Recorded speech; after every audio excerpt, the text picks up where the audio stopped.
What if the way you swing a golf club could teach you how to move through life with less pain, more efficiency, and greater longevity? Welcome to the Aging Well podcast, where we explore the science, stories, and strategies that help us live longer, healthier, and more purposeful lives. I am your host, Dr. Jeff Armstrong, an exercise physiologist with a passion for making science simple and life better as we age. My guest is Todd Graves, founder of Graves Golf and one of the leading advocates for Mo Norman's single plane swing. Todd has spent decades teaching golfers how to move in ways that are more efficient, more powerful, and more joint-friendly. What makes Todd especially relevant to this podcast is that he frames golf biomechanics as a real-world case study for aging well.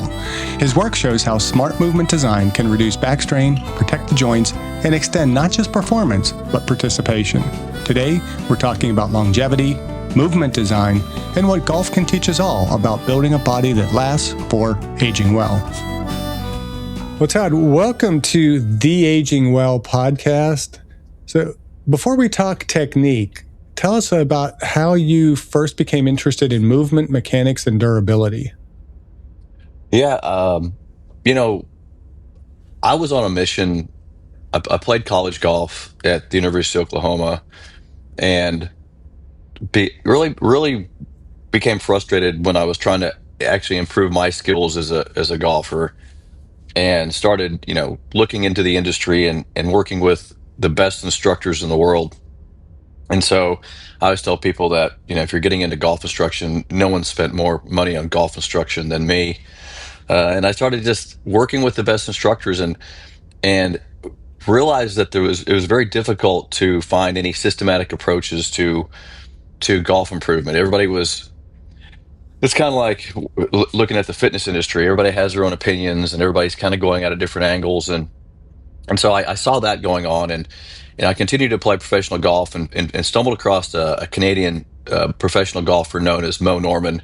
His name was Mo Norman, and he was regarded as the greatest ball striker that's ever played the game of golf.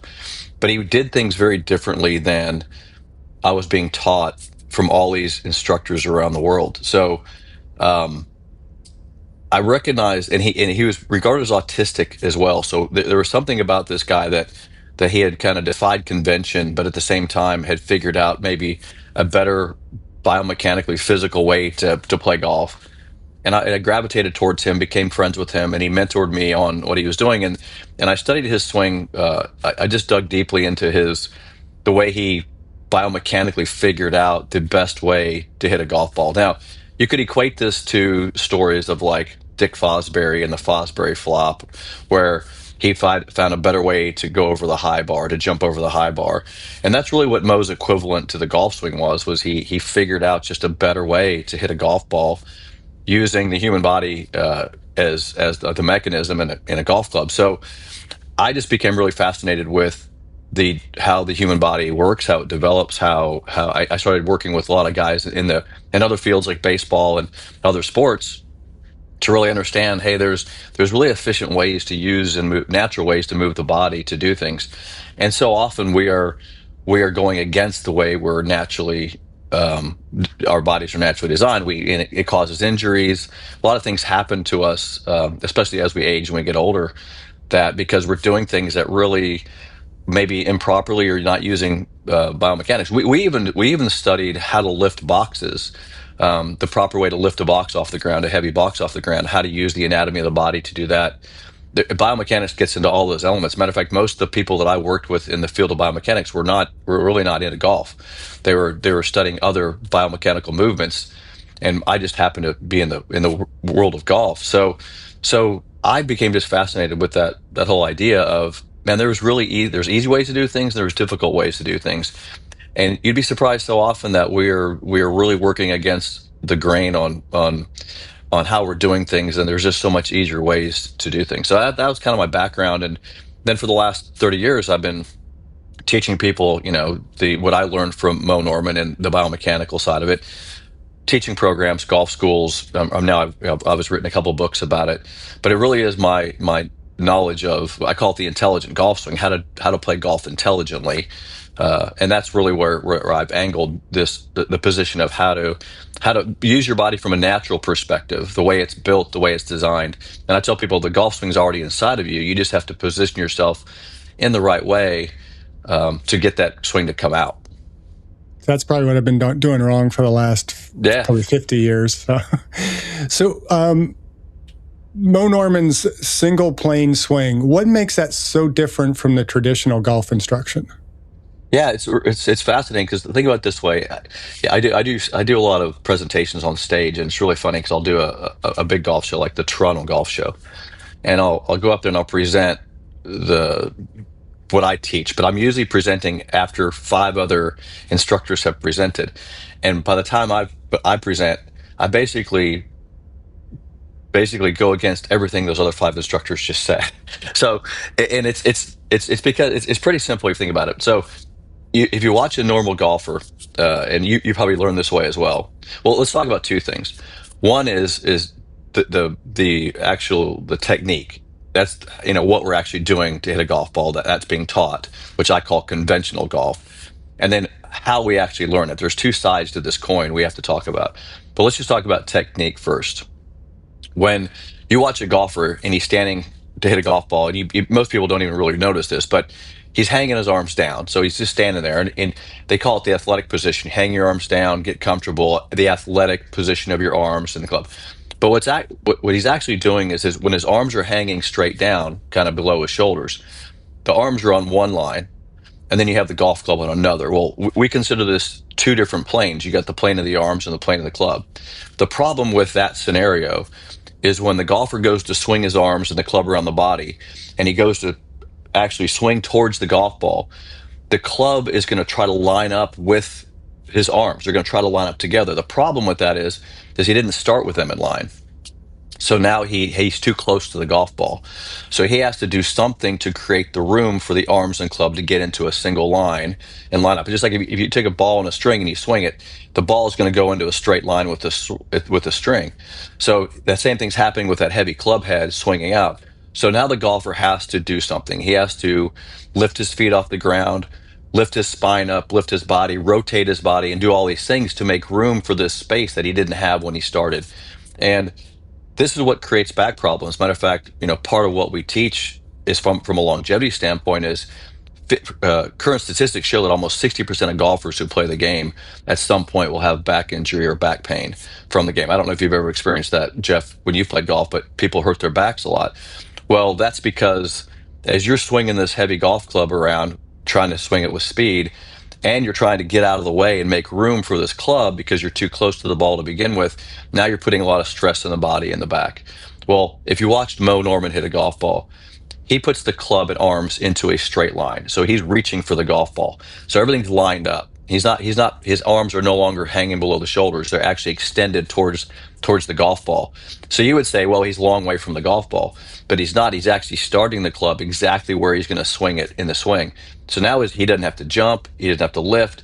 He can swing the club around him, and he doesn't have to make that compensation for the lifting of the body. And it takes all the stress and the pressure off of the back. So that's the first thing you see when you watch me or Mo Norman hit a golf ball, or any of the people I teach, is we're creating a single plane. Everything's lined up on the same line. Now, if you actually saw this and I showed you this, you would say, Todd, it's so common sense of what you're showing me. Because if I put a rock on the ground and I gave you a long stick and I said, hey, Jeff, just hit that rock with this stick, you'd point the stick at the rock. You wouldn't hang your arms down and have your arms one and the stick on another. I do this with my grandkids all the time. I'll be out there messing around with my grandkids and I'll go, hey, take that broomstick over there and hit that thing. And they just reach out there and hit it. They line everything up because that's the natural way you would hit something is to line the body up in the correct biomechanical way to strike something. But for some reason, and I don't really know all the reasons why, but for some reason, golf, we have the tenet of golf instruction is to hang the arms down and stand next to the ball because that's the comfortable position. But comfort isn't really the answer here. You're trying to hit something on the ground with a long 3-foot hammer, basically. And we want to line everything up. So that's what Mo figured out. He figured out the natural way to hit something on the ground with a stick. And if you saw me do it or saw Mo do it, you'd watch and go, why doesn't everybody do it that way? And and that's the good thing about it. It's actually pretty simple, but it just looks different than what you've normally seen on TV every week. If you're enjoying the Aging Well podcast, be sure to like, subscribe, or follow on your favorite platform so you will never miss an episode. And if you find our conversations helpful, please share the podcast with a friend, because aging is something we're all doing, and we're better at doing it together. And support our guests in this podcast financially by visiting the affiliate links in the episode description below, and use the links or codes provided for discounts on products we have vetted and feel comfortable recommending to our valued viewers and listeners. Thank you, and now back to the podcast. Seems too like from a biomechanical standpoint that it's going to decrease a lot of the variability in the swing, because you're always in that same motion all the time, and you're not, if I turn my wrist this slight way, or I'm not, I don't have my wrist abducted the proper way, I'm going to be off just a bit. Yeah, exactly. It's exactly right, and that's what the biomechanics has shown. That's all the measurables and the measurements I've done with Mo figured out. There's less rotation of both hands. There's less rotation of the hands, which means there's less rotation of the club face. There's less movement of the shaft from address to impact. The body is moving less to get. Well, the most important moment of a swing is when you hit the ball, impact, right? And if we can get to the same spot at impact consistently, we hit the ball really well, and then golf's a lot more fun. And that's the key to it is can we have more fun playing the game? Can we hit more good shots while we're playing? Simplify the whole thing.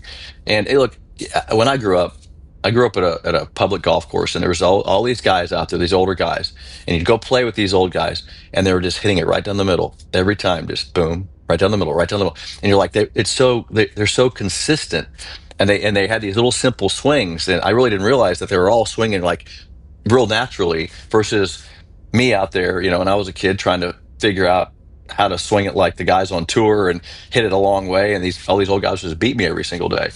And that's where I'm one of the old guys now. I'm out there just lining it up and hit it down the middle of the fairway every single time. But I'll tell you, the second side of this equation is how people are learning to play golf, and you can probably relate to this a little bit. When most people learn to play golf, and this was me as well. I grabbed my mom's, clubs, my mom's clubs, not my dad's, my mom's, and I took them out there as a kid, and I started swinging away, hitting golf balls. And so I started building a swing and developing a swing, and then realized, man, this is a really hard game, and I need to take lessons. And so my life, I spent the next, whatever, how many years trying to figure out how to do it right. Well, think about anything else you would learn to do, whether it's play the piano, or maybe learn how to dance, or anything with your body. You don't dance by dancing. Like, have you ever tried to dance and not know what you're doing? You just look like an idiot out there. So that's me dancing. Yeah, that's me dancing too, right? But I said, look, this dance is 10 steps. Let's learn step 1, and then step 2, and then step 3, and step 4, and then so you learn the positions of your body in each step, and then you put the steps together, and pretty soon you then sequence the steps, then you add the correct speed to the steps, and all of a sudden you're dancing. Play the piano. You don't sit down and play the piano. You learn where the notes are, where to place your hands, where the chords are. Then you put it together and you make notes. Well, golf is taught completely backwards, because golfers learn it backwards. They go try to play golf, and then they figure out, well, this is very difficult. Now let's go. But what's happening is they're learning patterning. You're programming your brain, and you're learning habits, and then pretty soon you got to break those habits. So I've not only teach people an easier way to actually position their body and mechanically play golf, but I also teach people that there's a proper order of learning it as well, which speeds up the whole process. So it's called the progressive formula. I just like you teach somebody to dance. I teach them the positions of their body. Then I teach them to put it into a flow or a sequence. And I teach them to add acceleration at the very end of it, which seems, again, so common sense. But again, we tend to want to speed up the process, because the number one question I get when I tell people, hey, I'm going to help you and fix your golf swing and help you have more fun playing golf. Like, well, how long is this going to take? Right? How long is it going to take? So I'm trying to speed up the process by slowing them down and then speeding them back up. It's just the way it works. And so how does this single plane swing reduce strain, especially in the lower back? Yeah. So the space, so now that you're not standing close to the golf ball, and your arms are in line with the club, you now have the correct amount of space. So the body, so in a conventional golf swing, because you are standing close to the ball, as you're swinging the club down towards the ball, your body has to make room. So it has to go up. So think about, part of your body is going towards the golf ball, and part of your body is trying to get away from it. And that creates stress in the body, especially if you're rotating as well, because now you not only have stress between your lower body and upper body, right in your lower back, but you also have what they call shear, which is you're rotating, that's compression that's going on there. Well, all golf swings have rotation. So whether you're swinging like I'd swing a single plane or you swing on a conventional swing, both have rotation. So the way to get rid of the stress is to get rid of the shear. So you got to get rid of the compression. Well, since we're standing further from the ball and we're reaching for the ball, we no longer have the compression. So we eliminate the shear completely. So we still have rotation. We just don't have the stress between the back. And I tell you what, immediately that tends to be if people come to me for two reasons. One, I'm totally frustrated. Golf's too complicated. I'm frustrated. That's number one. And number two is pain. I play around the golf and I can't walk the next day or I can't stand up. So there's two main reasons that people will come to me for help. And the back pain is probably half the time. They just can't play anymore because of back pain. So I'm saving, hopefully helping people play golf, longer and enjoy the game more. And as people age, obviously that's what people tend to do is play more and more golf. There was a statistic, and you probably know this better than me. There was a statistic that I heard about 3 years ago that 10,000 baby boomers were retiring every day. Now, I don't know. I don't have any facts on that statistic, but if that was true, that's 10,000 new golfers coming into the world every single day looking for something to do in their retirement. And golf's a great thing to do and have fun with. And it's if you get out there and have a good time, hit better shots, it's more fun. So that's my goal. Yeah, I've kind of made golf fun by seeing how many balls I can find when I lose my balls. But like my dad. Maybe this can change golfing for me. So yeah. And so when you look at a golfer in pain, what movement problems do you most often see? Well, I see a lifting of the body. So in what happens is it's called extension. So if you're tilted forward, let's say your body's tilted forward, you're going to hit a golf ball. And then as you're swinging, you stand up. So now your arms are going towards the ground, but your body's going up. And so that's called extension of the body. You're extending the body standing up. Well, you can't, you're not going to hit the thing on the ground if you stand up. So we have to stay in a forward bend.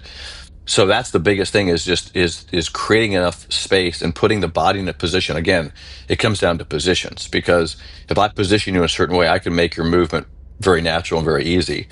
If I can put you in positions that make your body very difficult to move your body, and you're going to injure yourself. So the goal is to position the body. And, biomechanically, it comes down to putting your right shoulder in the right place, your left arm in the correct place. We call it flexion, and the trail arm is non-rotational.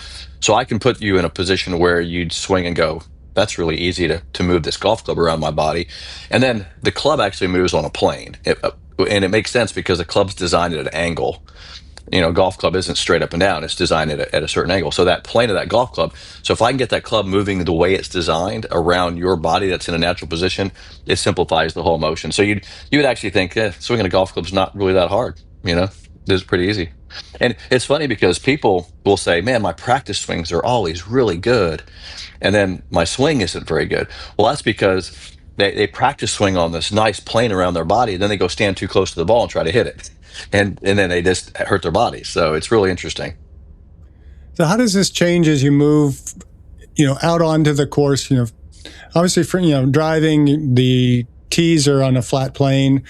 Generally the easiest probably swing of the golf course, and then you get out to where you're standing on the rocks like me because you're out of the fairway a little bit or whatever. How does that change? Well, yeah, you're going to have like the golf. That's the great thing about golf is golf. The tee boxes are relatively flat, right? So you're going to be able to have a flat. Then you get on a side hill lie, or the ball's below your feet, or always or in high grass, or whatever it is on the golf course. And that's the beautiful thing about golf is so I say there's two skills of golf. There's the hard skill of the mechanics of ball striking, and then that's what I call the hard skill of technique. And then there's the soft skills. The soft skills are taking that hard skill and making the adjustments for side hill lies, for the ball being in the rough, for those situational things you see on the golf course. But the key to that is you have to learn the hard skill before the soft skill. And so just like if I said, look, I'm going to teach you how to hit the ball with a little right to left draw or a little left to right fade, well, I don't want to teach you that. That would not be smart to teach you that before I teach you how to hit it straight, right? I'm going to teach you how to hit it straight first. So the key is to learn the hard skills. And once you learn the hard skills, the soft skills become much easier to understand because they're just slight adjustments to, like, say, a ball position or your foot position or your body tilt. They're just slight adjustments you make to the hard skill. So I always tell people, look, don't worry about all those soft skill stuff right now. And again, I probably don't want them running out and playing golf until they've learned the hard skills or at least got some skill level. But it's kind of like the mental game. People are always saying, hey, man, the game is so mental. Listen, if you don't have the skills to play the game, you're never going to have a good mental game because you just suck, right? You're just not going to be any good. Yeah. But if you have skills, right? I'll tell you a funny story. So years ago, this has been about 20 years ago, I wanted to become, I want to learn martial arts. I want to learn Taekwondo. So I said, I'm gonna take the same approach I did with golf. I'm gonna find the absolute best martial arts instructor that I can. I'm gonna go to him and I'm gonna ask him to train me, just like Mo Norman trained me.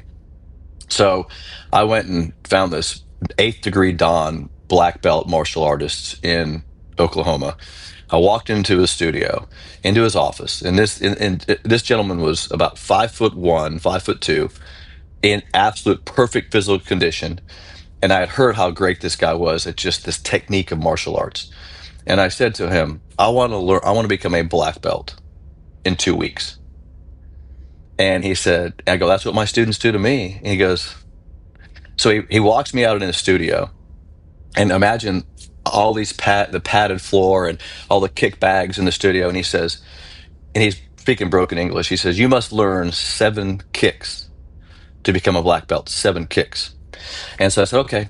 And he shows me. And so he demonstrates kick, kick, kick, kick. And he shows me all, and it looked like, I mean, it was just masterful the way he moved his body. I was watching him and I was like, wow, it was amazing. He goes, okay, show me kick 1. And I was like, I have no idea what I'm doing.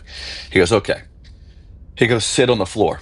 And he sits me on the floor and he says, and you can imagine me sitting on the floor and I'm sitting straight up and he starts bending my nose, trying to get my nose to touch my knee.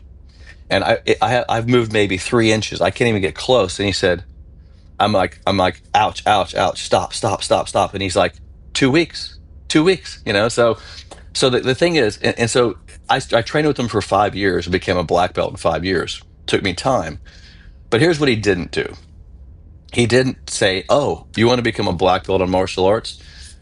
Let me bring a black belt in here and fight him today and see if you can beat him, right? He didn't put me in the ring and have me get my butt kicked every single day and say, well, learn something, will you?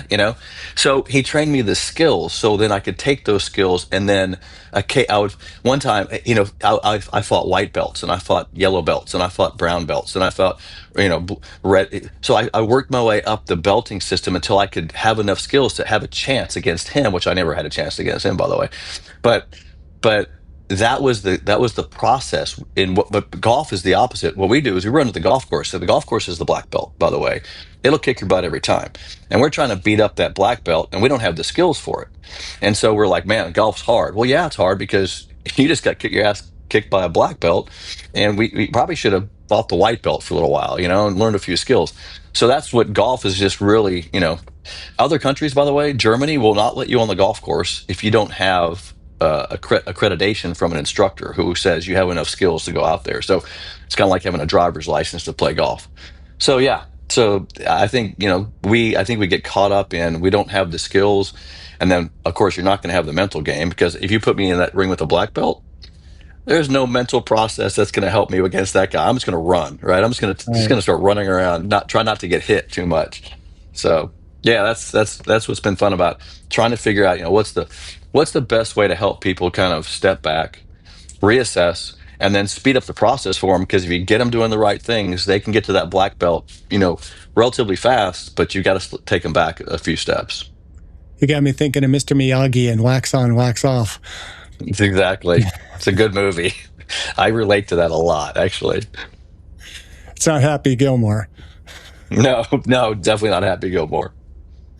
So you frame golf as a case study for aging well. What does golf teach us about movement across the lifespan? Well, I think golf is probably one of the greatest sports to, as we age, we get to get outside and walk. I mean, I think carts. I think we gotta get away from getting on a cart every time we go play golf, because I built a 6-hole training center in Edmond, Oklahoma, and we have carts there, but we only have a few carts, and most people walk the course. And so we're creating kind of a culture of getting out there and walking. It's a walk in the park, and so that's one thing, is just getting out in the fresh air and walking, and then you're actually getting exercise. And I think it was 6 miles. When you walk a golf course, you walk approximately 6 miles. So and how we need to be out there moving, and we can swing the golf club and moving it. I think that if you ask me, as a golf instructor, and all the people I've taught over the world, and I'm at a camp right now in Orlando, Florida, teaching, the biggest issue I see with the aging adults is just their bodies are immobile. We're losing mobility in our bodies, and it's because we're not moving. And so when I bring people to my school, we move. We put people in positions. We move their shoulders. We move their bodies. We get them swinging the golf club. And I just see that people ask me all the time, what's the most difficult part of teaching my method? I said, it's not my method that's difficult. It's the bodies that I'm teaching, and so, not only just injuries, but just people just not moving enough. And what I mean by moving is not just walking from here across the street. I'm talking rotating your body, lifting your arms over your head, keeping your joints mobile, and working through their entire range of motion. Because if I took you to the gym right now, I'm not going to have you lift weights. I'm going to improve your mobility. I'm going to improve the way your shoulders can rotate and lift your arms over your head, and have you rotate into side bends and rotate your body and work on your posterior chain of your body to strengthen it so you can have more strength. And as you know, there's longevity exercises that keep your body healthy. And like for example, picking up a box.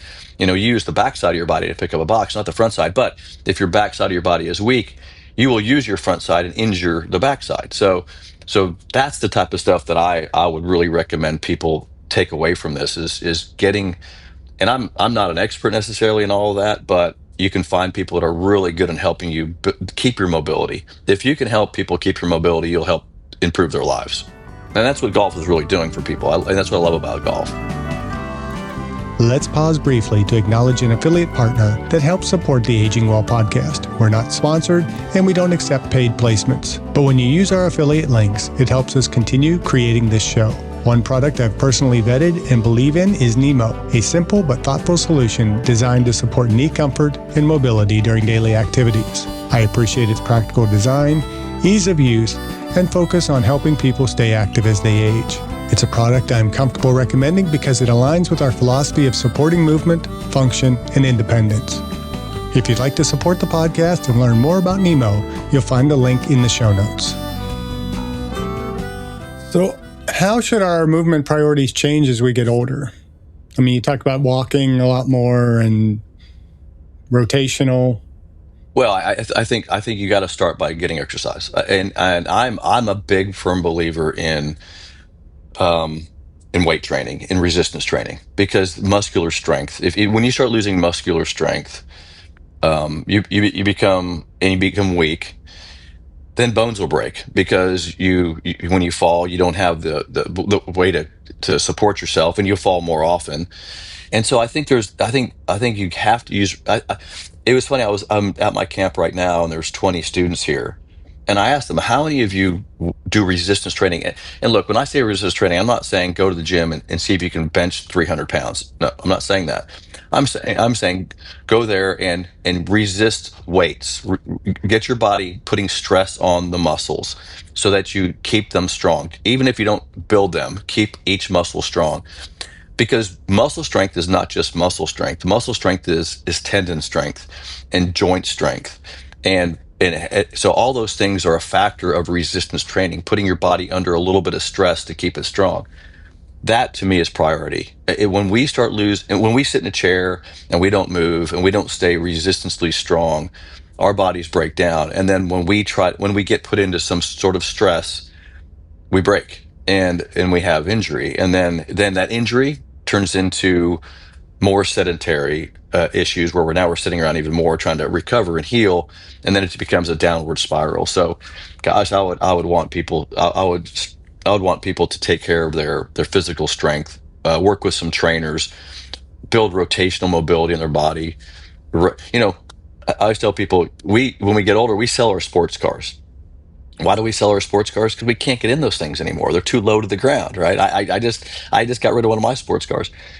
The thing is we buy an SUV so we can just step up into it. It's easier. And so we start just compensating for the fact that we're getting older. And I think we need to go the other way. I think we need to start spending more time trying to put our body under a little bit of movement stress and get in that gym. The trainers I work with, they spend their time helping people recover more than they do train people, because people get injured and they're trying to help them recover from an injury. I want to avoid the injuries. I want to get people so they don't get injured, they don't fall, they don't have the surgeries that they trying to, from a broken pelvis or whatever. So anyway, I think we got to do resistance training. That's a big part of my regimen. Yeah, I like the use of resistance training over weight training, because I think too often we use that phrase weight training and it scares people off, or they think that it's just taking a barbell and schlepping it around.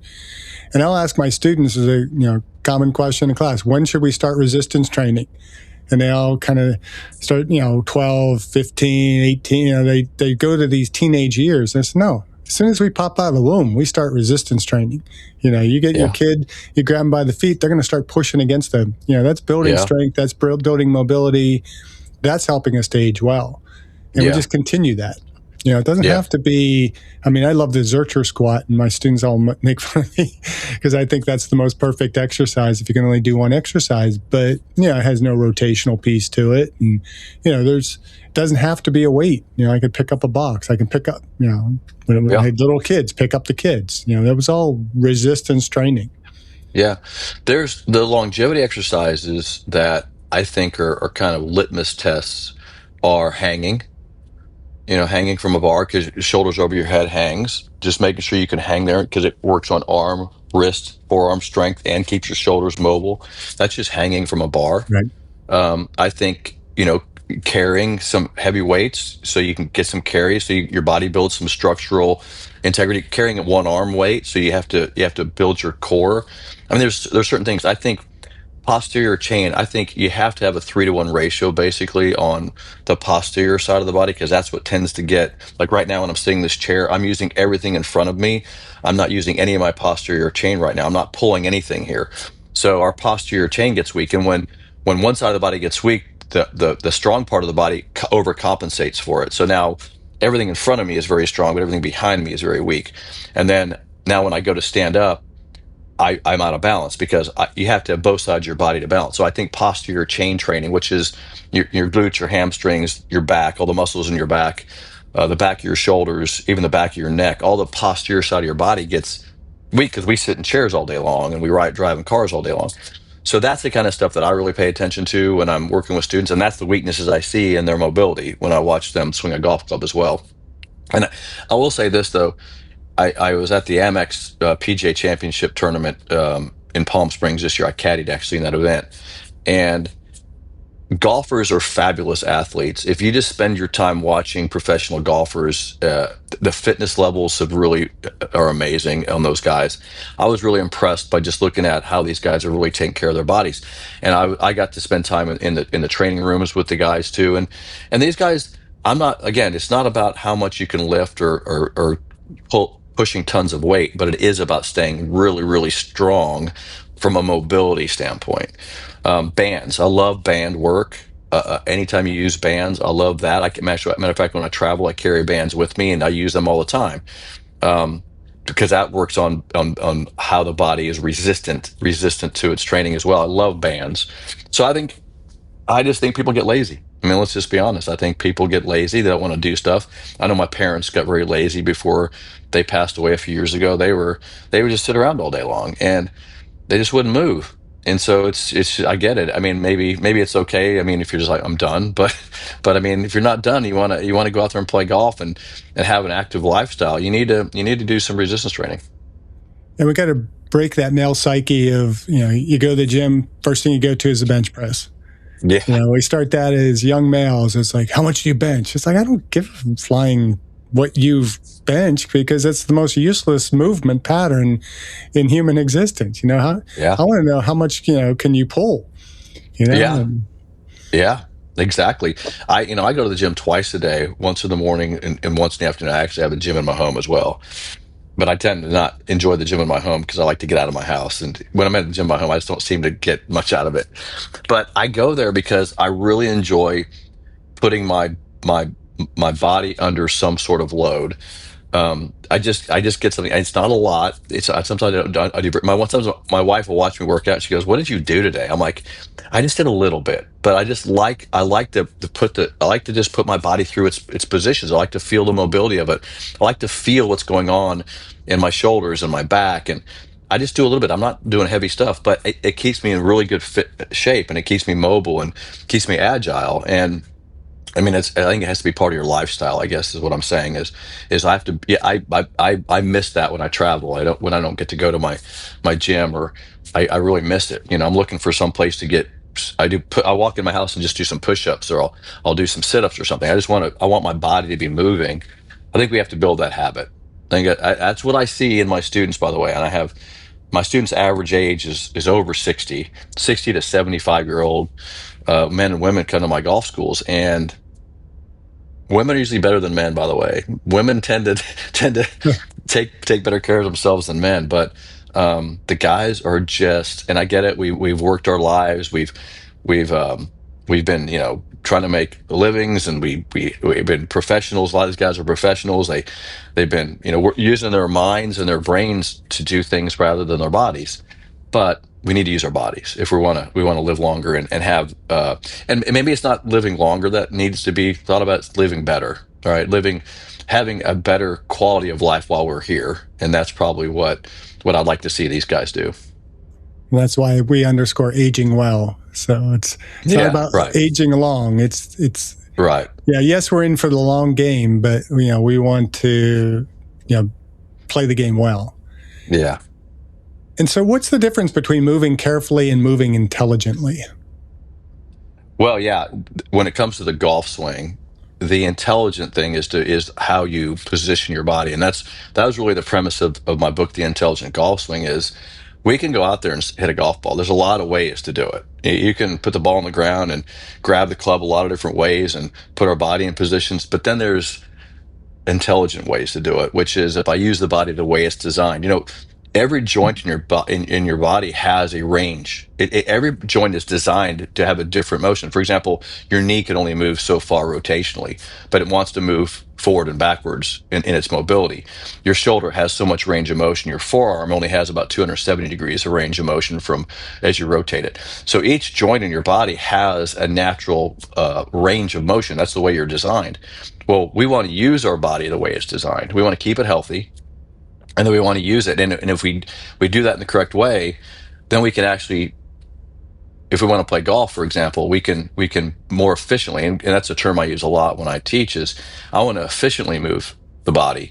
And when I do that, I'm using the joint the way it's designed. I'm using the muscles the way they're designed, and things are much easier on the body, less stress, less rotational stress, less compression on the spine. And pretty soon you're able to perform what you're doing with more ease and more efficiency, and it's not hurting your body. I worked with Tom House. Do you know who Tom House is? Name sounds familiar. Tom House is known as the throwing doctor. He was in the movie Million Dollar Arm. He was portrayed by Bill Paxton as the coach. He taught Nolan Ryan, and he's a coach, and he's at USC. And I met Tom because he was teaching people how to save their arms, basically, when they're throwing, because of Tommy John injuries and those type of things. So um, Tom House taught me a lot about the biomechanics of how the body rotates to throw a ball, but it also how it safely throws a ball. And so just to give you an example, when I went down to work with Tom and watch the athletes train with him, I was at USC, and I showed up a little early. I had a meeting with him, and I was about 30 minutes early.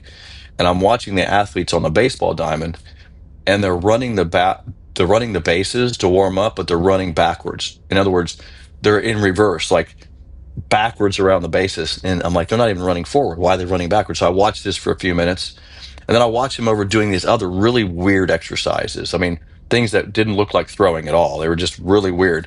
So by the time I got to Tom and I said, okay, what was I seeing out there? He goes, Todd, he goes, listen, you got accelerators in the body, things that produce speed, and you got things that slow the body down, decelerators. That's the posterior chain, or the decelerators. He goes, what people do is everybody trains the accelerators, just like bench press. I'm going to go bench press and build my muscles, but your back, what about your back, right? That's the other side of it. So so what happens is people get really, really fast in their accelerators throwing, but their deceleration, thing that slows the arms down, is weak, and so they injure their arm. He goes, so we work just as hard, if not harder, on what slows the body down as what allows it to produce speed. Well, that's efficiency, because now both sides of the body are working within its range of motion. One side isn't stronger than the other. Have you ever seen those arm wrestler guys that one arm's just massive and the one arm's really weak? Yeah, I mean that's what's happening in your body too. Is like you're building one side of it, but the other side's like, what about me, right? But that's what causes injury, is one side of the body gets strong, one side gets weak. So I learned a lot of that from those guys like Tom House, which is like, we have to make sure the body can handle the strength on one side. If you're building strength on one side, you have to build strength on the other, stability on the other. So that's the longevity side of it really too, because if we're not working on the total body's health, then we're not able to stabilize ourselves, and well, we're prone to injury as we get older. And when we get older, as we lose some musculature and stuff like that, we need to really work on our joints and being strong. Yeah, I can't remember who the gymnast was, but I remember reading his book a number of years ago, and he talked about, to fix the injuries in golf, they really need to make it so that you have to alternate your strokes, hitting right or left-handed, so that you're balancing out the musculature. Yeah, there's something to that, in the sense of balancing both sides of the body. I would go one step further and say you got to work on your posterior chain. Golf is you watch what happens with people's backs and the way they extend their bodies, and that's a weak posterior chain. And so that's, your glutes, your hamstrings, your lower back, the backside of your shoulders, all that stuff gets very weak. That's not golfers though. That's generally every human being I know that doesn't focus on that attention because of our lifestyles. You just don't use your back that much. How much stuff are you pulling in your life? You don't pull very much. You push a lot, right? We just don't pull a lot. So, that's I see it I see people breaking down mostly from that. Yeah, and I think it's a lot more, the muscle balance. You're not going out and overloading the muscles while you're playing golf. So you're not building strength. You're just using the muscles. Maybe you're using one side a little bit more repetitively than others, but you're still, if you have good strength overall, it's going to be maintained, and you're going to prevent injury. Yeah, and I think mobility and strength go together. A lot of people, I think maybe people get because I know that when I work with the really sophisticated trainers that I work with, technique is very important to lifting weights, and doing the resistance stuff. How you position your shoulders when you're pulling, how you position when even if in a bicep curl, right? I mean, anything that I'm doing to build a muscle. And then we always work in opposites. Like if I'm going to do a bicep curl, I do a tricep extension. So I'm working on the other side of the arm as well. So you're working posterior side of the arm as well. So you're balancing out that whole, both sides of the body. And guys who understand this understand that you got to work on both sides of the body to keep the joints healthy. What's moving the arm. So good trainers understand this. And I would really look, if I was, I always look for the best trainers too. And I like to vary it up. I like to find different guys that have different opinions, but the guys who really understand joint health are the guys I really gravitate towards. Let's pause for a moment for an affiliate break. As always, this show isn't sponsored. We don't sell airtime, and we only share products we've personally vetted and believe in. One that stands out to me is Daily Brain Care from Dr. Lewis Nutrition. Whether you choose the convenient capsule form or the mix-in powder, this formula combines a spectrum of phytonutrients and bioavailable polysaccharides designed to support cognitive clarity, memory, and overall cellular nourishment. Ingredients backed by clinical research and thoughtful formulation. If you'd like to support this podcast and explore Daily Brain Care for your wellness routine, check out the links in the show notes below. So what does durable movement mean to you? Durable movement. Well, having to me strong, having a strong body. I mean, um, and being able to in the golf swing. What people see when you watch a person swing a golf club, what a lot of people see is the movement of a swing, the rotation of the body, the speed of the club, the arms swing around, and they see this stuff. What they're not seeing is the stabilization that occurs on the body. For example, if you're gonna in a golf swing, you rotate in the backswing, and then you change directions, you move into the lead side of the body, and then you rotate around the lead side. So there's two directions of rotation in a golf swing, and there's two. All rotational athletes basically have two directions of rotation, and so you can't have rotation without having stabilization. Because I use the term, well, if you don't have a stable trail leg when you turn in the backswing, you won't be able to turn in the backswing. If you don't have a stable lead leg in the downswing, you won't be able to turn around in the downswing. So you don't get the turn correctly, and then you don't get the speed, and you don't get to move the club. And so you have to build the stabilization, and rotation. People tend to ignore how important stabilization is.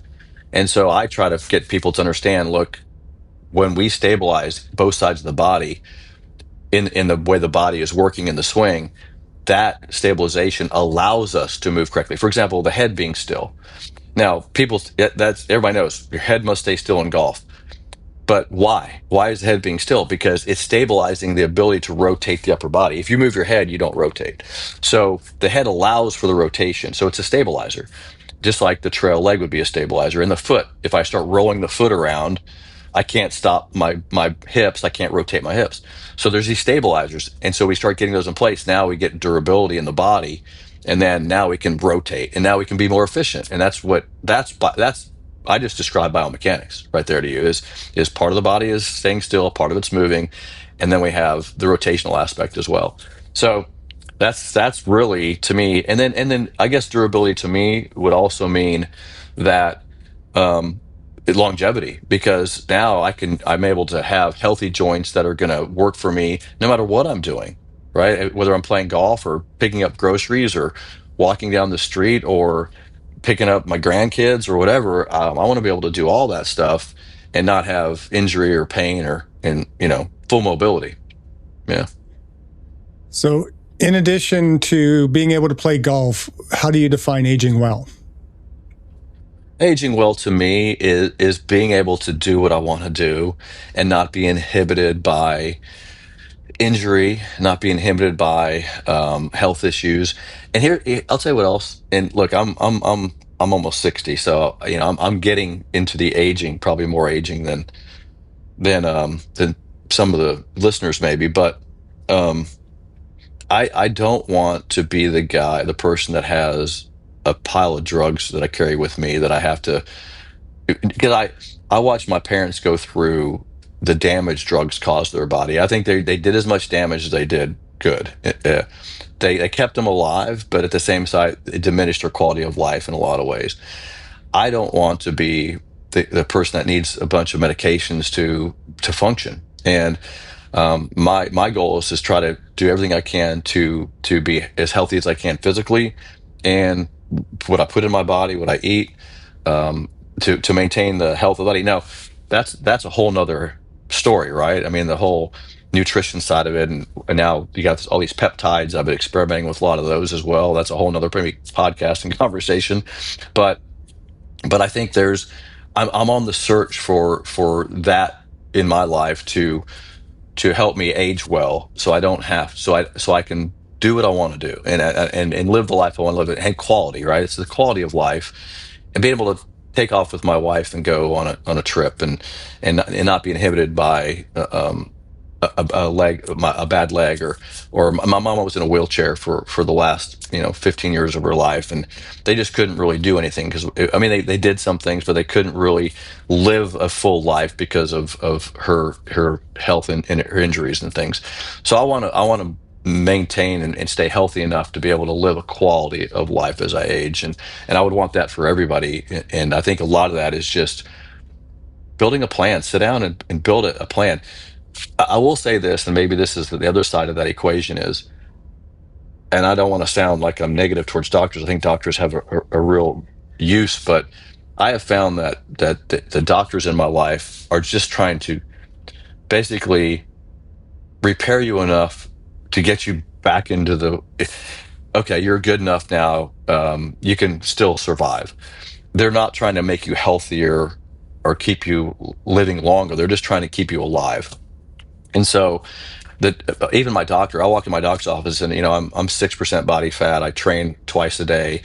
I'm probably one of the most fit guys that walks in his office. And he looked at me, I was in there about a month ago, and I went in there for a physical, I'd like to go in there about once every 6 months and just test my blood tests and do all the blood work and stuff. And he looked at me and he goes, I probably should start paying more attention to my health. I'm like, yes, you should. And I'm giving my doctor advice, right?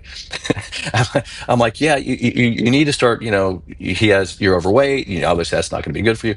So I just want to be living longer, but not necessarily longer, but just quality. It's just got to be quality of life. And I think you got to sit down and make a plan.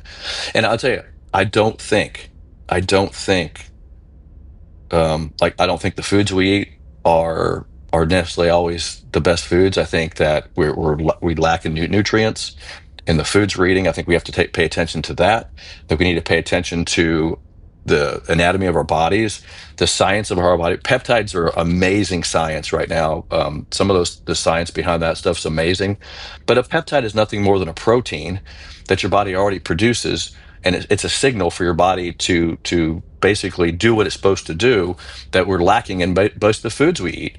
So anyway, there's a lot of stuff out there I think people ought to just pay attention to.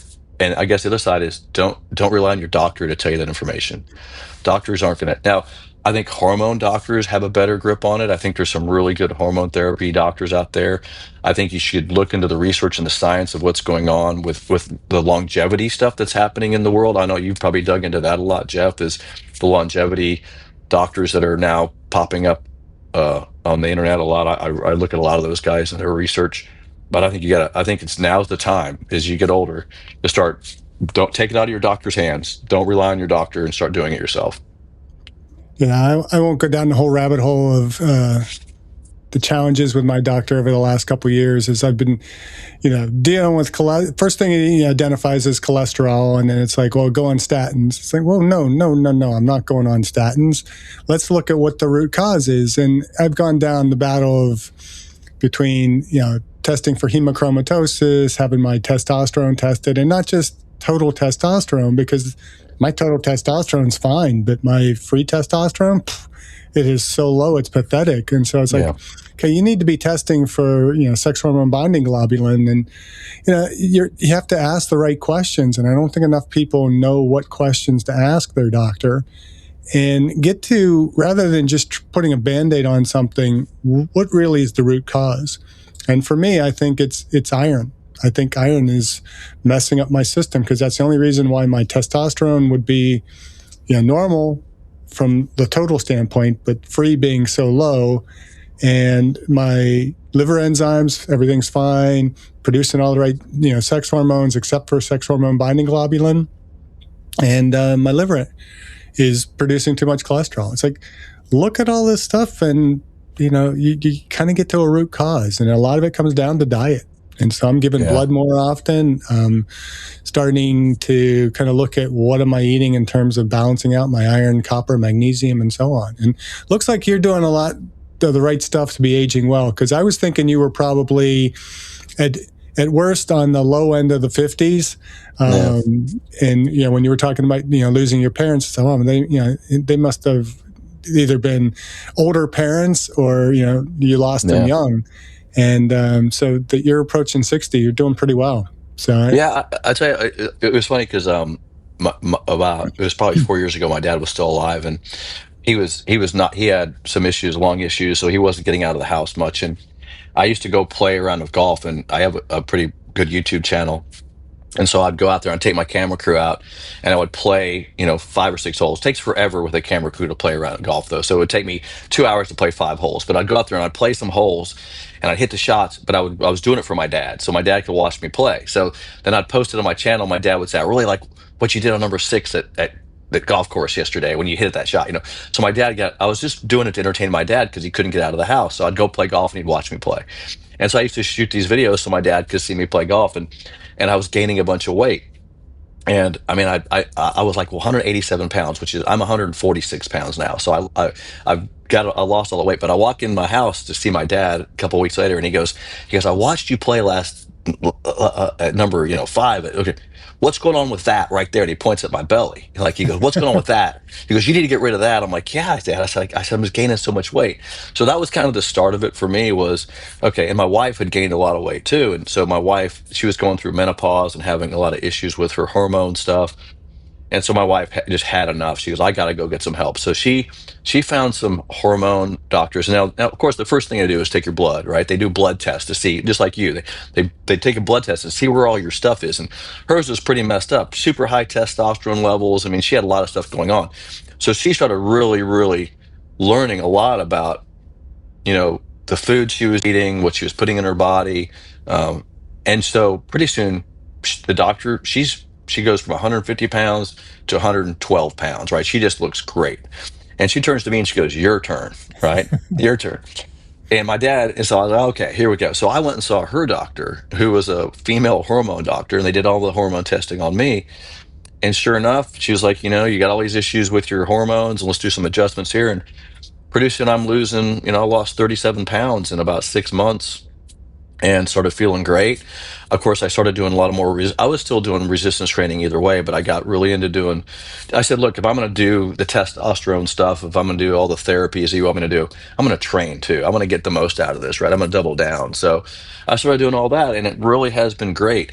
And I'll tell you what, fasting. I don't know how much you deal with fasting much. Fasting has been a big benefit to me. I've really, and I'm not talking about like the 16/8 fasting. I'm talking about 3 days of getting your body cleaned out, where I just I'll do broth and things like that for 3 days, but especially after I travel and I don't really cook my own foods when I'm traveling and stuff. So when I'm actually at home, I do a fast. And fasting, I don't want to do too many recommendations to people because I want people to do what's best for them and get some help, but fasting has been probably the biggest benefit for my overall wellness and well-being because it resets the body's gut. It resets how you process things. Your body goes into a phase where it basically starts getting rid of all the bad cells in your body because you're not your calories. You're not fighting the digestive system of your body.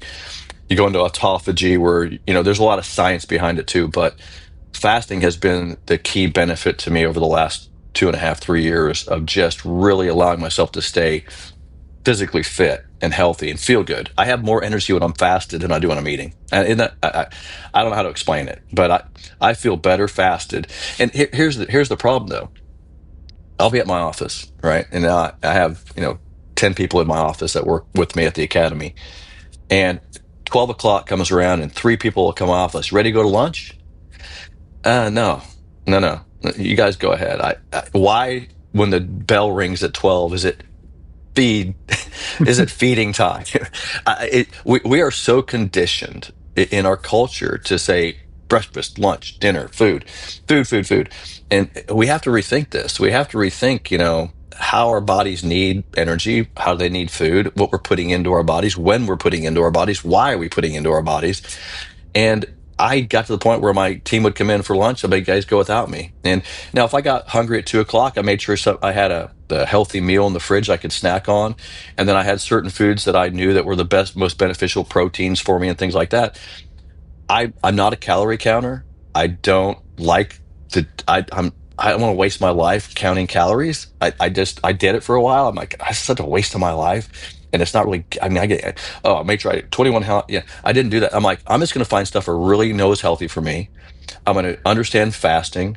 I'm going to eat when I'm hungry. I'm going to train hard, and I'm going to adjust things when I need it. And I probably don't eat enough calories. People think you need 2,000 calories a day. I probably eat sometimes 800 calories a day, but it's usually high protein. And I have a lot of other things I supplement with, like vitamins and minerals and zinc and iron and all the things that I need, magnesium. But I rethought. I've just reassessed the whole food thing in my life, and fasting has been a big part of that. I would people recommend people look into fasting, and I'm not talking about like the don't eat for 16-hour fasting. I'm talking about 2 days of just let your body recover, and then I think the other side of that is rest. And I'm not good at that. I mean I'm an entrepreneur. I could work 24/7 like you, um, but getting good rest is super beneficial. Sometimes I have to go on vacation to rest. Sometimes I've got to go escape to rest. But rest is a big part of health as well. So rest, fasting, and then the foods you're eating as we age is a big deal. And then training, resistance training, or getting some sort of resistance training. Those are the four tiers of stuff that I would recommend. Pretty much fits. We have 6 pillars that we talk about in this podcast, which is exercise, physical activity, maintaining a healthy body composition, eating a healthy diet, not smoking, and sleep hygiene, and then purposeful social connection. Kind of working towards shifting that to more purposeful social engagement than just connection. Yeah, I love that. That's kind of our pillars, and you've just kind of underscored them in maybe a slightly different fashion, but that's what it's all about. And well, I love the social side of that because people say, Todd, what are you going to do when you retire? I'm like, my work is my social life. That I love what I do. I love engaging with, I call them customers, but most of them are my friends. They become my friends. So that is my social life. Is my I go to teach at the academy today, and there's 20 students out there, and I hang out with them, and golf is what we're talking about. And so if I didn't do that, what am I going to do with myself? I don't know. I don't want to retire. I'm not going to retire. I don't plan on it. So yeah, you might stop maybe spending as much time teaching other people to golf, but golf yourself. And I might stop spending time with my accountant. That might be it. Yeah, I mean, golf is such a perfect, purposeful retirement activity because you're getting that social engagement, you're getting your physical activity, you're burning calories, you're getting your mobility, you're getting out in the sun, so you're getting your vitamin D. I mean, what is wrong with golf? There's even if you're a hack like me, I mean, you're still getting the activity and the benefits of it.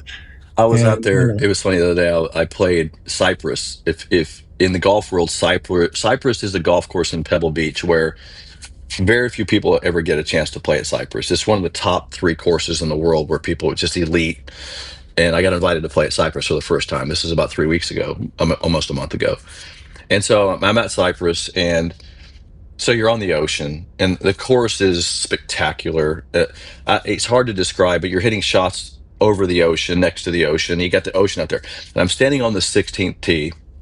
Now, I've played a lot of golf in my life. I've played competitive golf. I've played all over the world. But here I am on the 16th tee with a bunch of great guys, and we're all having a good time. We're all at Cypress. The weather is perfect, which is rare for Pebble Beach. And I'm standing there, and I'm setting up over the shot. I remember this vividly. And I'm about to hit the shot. It's a 220-yard shot over water, the ocean. And all I can hear is the waves crashing. It's like, I can't hear anything, nothing but just the ocean hitting the shore as I sit there. I'm like, this is meditation. I go, this is a meditation right here. Like nothing exists right now except me and this ocean and this golf course, and I go, that's it. It's a meditation. And I tell people to use golf as a meditation. When people go to the range at my academy, I'm like, go over there, get a bucket of balls, and just meditate, hit some shots, be in your own experience, just enjoy the whole process. And so golf to me is a meditation. That's probably the part that people, when people come to me and go, well, I want to score better, I'm like, great. Yeah, it's a result. Fine. I want to score good too, but man, go experience golf.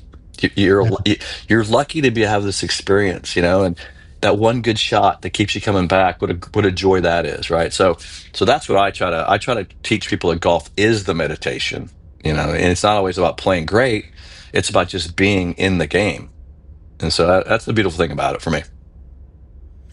So is there anything we failed talking about today? I feel like we've gotten kind of almost into the spiritual side of golf and everything. So Yeah, maybe we covered it, but no, I think as we age and as we look, even if you don't play golf, as you get older, go out there and look. I would recommend that you find a professional or start the right way because you can certainly do the right things to learn how to play the game of golf, which makes it more fun.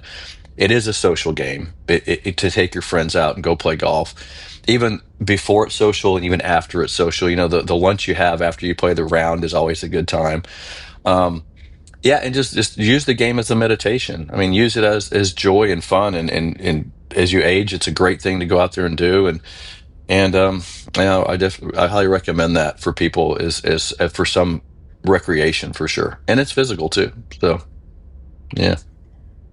Well, you got me wanting to dust off the golf clubs this summer with my wife, so I'll be doing that. So, this has been a great conversation. I've learned a lot, really excited by it, and I hope our viewers and listeners are dusting off their golf clubs as well and doing the preparation work before going out on the course, not just going out and hacking around.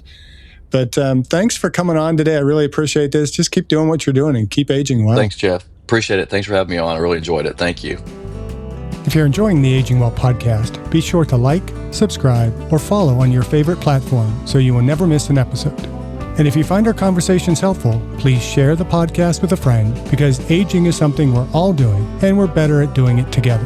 And support our guests in this podcast financially by visiting the affiliate links in the episode description below and use the links or codes provided for discounts on products we have vetted and feel comfortable recommending to our valued viewers and listeners.